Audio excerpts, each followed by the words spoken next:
Welcome to my channel. In this video, we will discuss anemia in newborn. So, it is defined as hemoglobin or hematocrit concentration of greater than 2 standard deviation below the mean for that age. So, hemoglobin or hematocrit concentration of greater than 2 standard deviation below the mean for that age.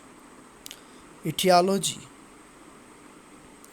There are three main causes of anemia in neonates. First one is due to blood loss.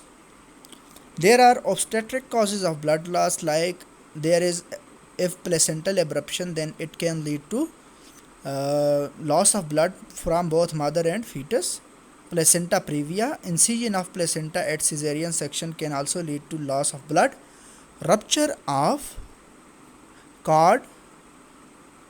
These are obstetric causes, that is placental abruption, previa, incision of placenta at caesarean section, and rupture of cord. Occult causes of blood loss are feto-maternal bleeding, feto-placental bleeding, twin-to-twin transfusion syndrome, in which the transfusion of blood occurs from one twin and the other twin gets blood from their twin, while the twin that donates the blood to the other twin is anemic. Bleeding in the neonatal period, intracranial bleeding, massive cell hematoma, bleeding from umbilicus, adrenal or renal hemorrhage. Then there is gastrointestinal bleeding, and there are iatrogenic causes. These are medical causes, and these include blood sampling with inadequate replacement, because as we know that baby has a small amount of blood, so when we take blood sample, then it should be replaced. For if it is not replaced, then it can lead to anemia. Then there are hemolytic causes like immune hemolysis, RH incompatibility, ABO incompatibility, minor blood group incompatibility, maternal systemic lupus erythematosus, hereditary RBC disorders, spherocytosis, G6PD deficiency, alpha thalassemia, acquired hemolysis, sepsis, DIC, vitamin deficiency, diminished RBC production can also lead to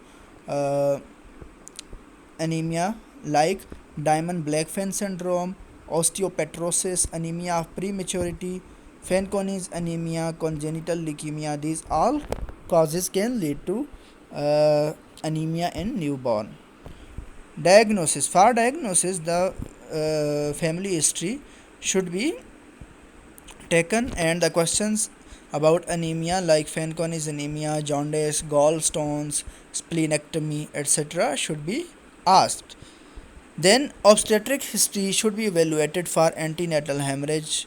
Then physical examination should also be done. It provides clue to the origin of anemia, like if there is acute blood loss, then there is shock, cyanosis, and poor perfusion and acidosis, because in a case of acute blood loss, you can see the patient has cold clammy skin. That are the signs of shock.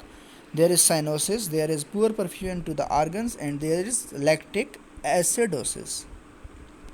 In case of chronic blood loss, the patient is paler with mild symptoms of respiratory distress or irritability and fatigue.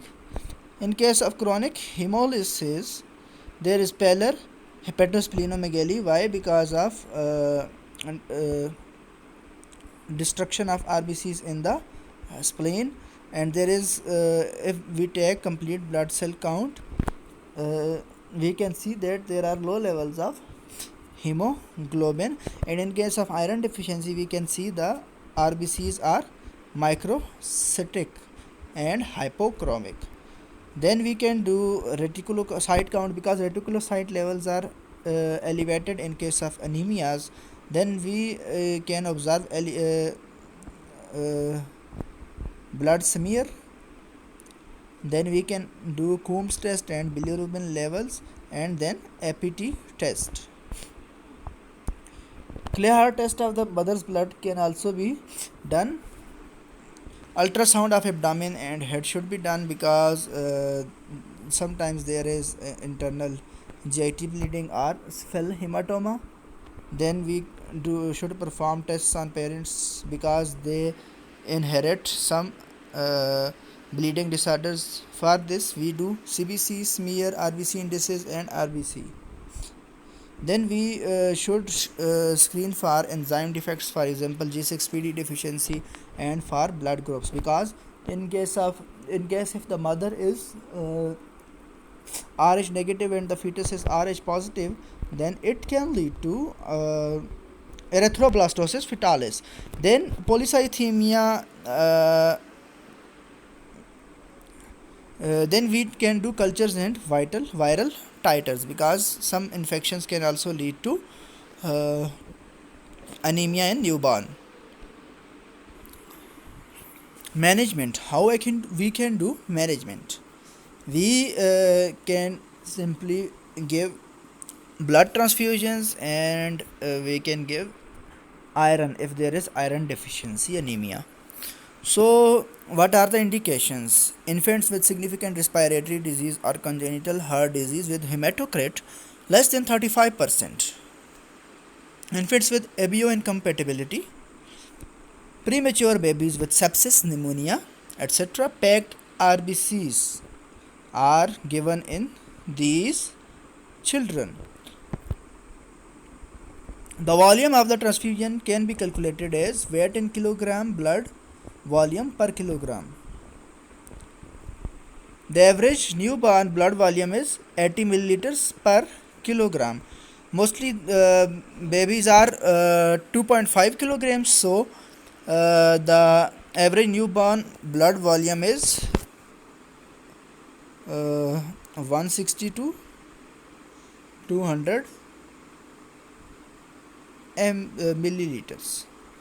So hematocrit of packed RBCs is 60 to 90%, and generally 15 to 20 milliliters per kilogram of packed RBCs is transfused. This is very important, that 15 to 20 ml per kilogram of packed RBCs is transfused. Then we can give whole blood when there is acute blood loss. Exchange transfusion with packed RBCs may be given. We can also give elemental iron, and it can be given up to 20 milligram per kilogram per day for weeks. And we can also give whole blood in case of patients of thalassemia. But what is the amount of blood that should be given? 15 to 20 milliliters per kilogram. For prophylaxis, we give 2 milligram iron per kilogram per day. 2 milligram iron per kilogram per day, and it is prophylactically important because this iron repletes the diminished iron stores.